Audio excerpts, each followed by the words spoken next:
Go ahead, Zach. Second straight kind of 8-day stretch without a game here. You've talked about working on yourselves as much as opponents. Just what do you think guys have gotten out of this, maybe physically and also with the ability to get home for a little while mentally? Well, I think the big thing is, we were coming off finals week leading into Notre Dame, so, it's always a mentally really challenging week to be able to come through and win that game. Obviously, you get a breath of fresh air and, sort of a deep breath when you go home and feel good about yourself. Our guys had a nice break. We came back ready to go, and, we've had good workouts, but we spent some time on ourselves. And this is a time before, you get ready to hit conference play where you don't want to stand still. And it can be hard and difficult as you're practicing, especially when you get into a groove of playing a lot of games in a row. But, for us, it's time to take care of ourselves, continue to work.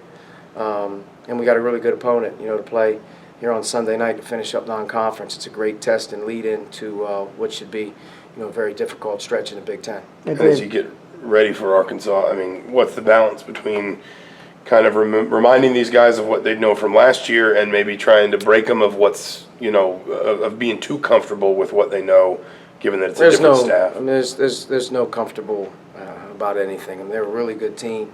Obviously, they're a brand new philosophy, and they have some of the same players who played against us a year ago. So from a scouting standpoint, the skill level, but they're playing very aggressively. They're playing, a very small guard-oriented lineup.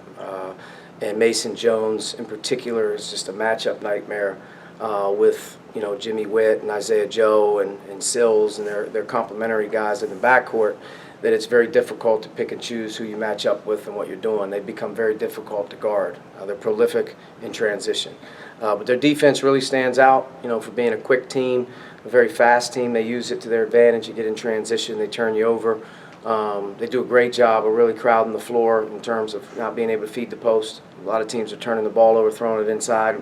You get into that, that maniac approach of feeding the post. They're small, they're doing this, and at the end of the day, you play against yourself in terms of the way you turn it over. So we're going to have to be smart. But they're lethal in transition, and looking at our Nebraska game and how we played in that game with that type of transition attack and their skill level, it's a very concerning game. So, there's nothing to be real comfortable. This will be as difficult of a game as we've played all year. Correct me if I'm wrong, but this is basically the most healthy you've been since the very start of camp.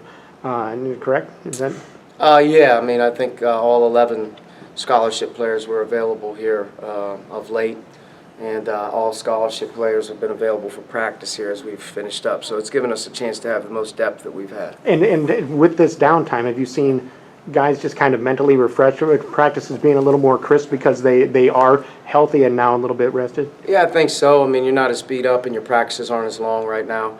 Obviously we're trying to emphasize the competition level and continue to earn your opportunities in the game and, prepare yourself for the game. And, you can have slippage as a player. You can get comfortable.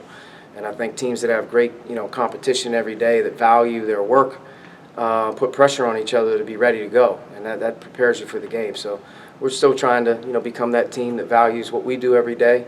And we're trying to value, the opportunity to compete and earn the opportunity to play. I mean, there's nothing set in stone with us.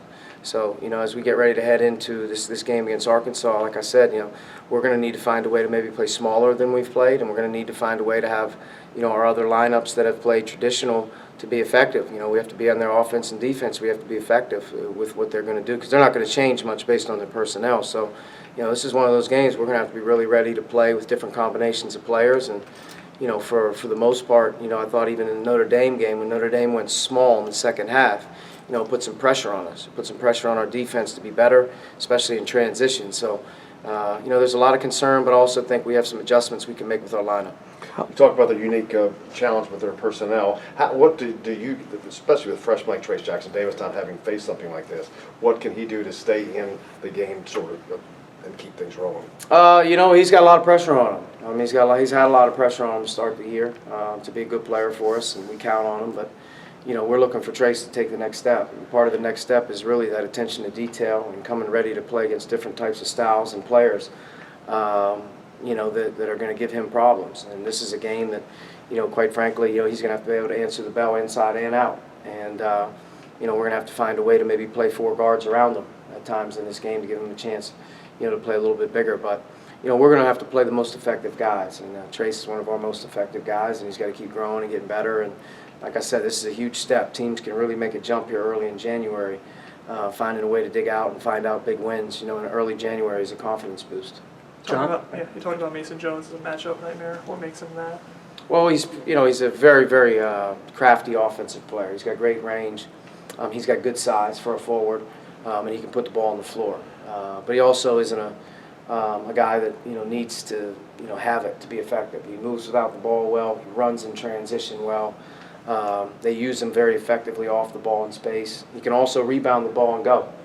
So he's sort of one of those guys that's kind of like a jack of all trades. But from an offensive standpoint, he can really, really take advantage of his matchups offensively because he can stretch the floor with the three so well, but he also can put the ball down. So he's a difficult player. He's really improved in their styles, giving him a chance to really be, sort of a focal point.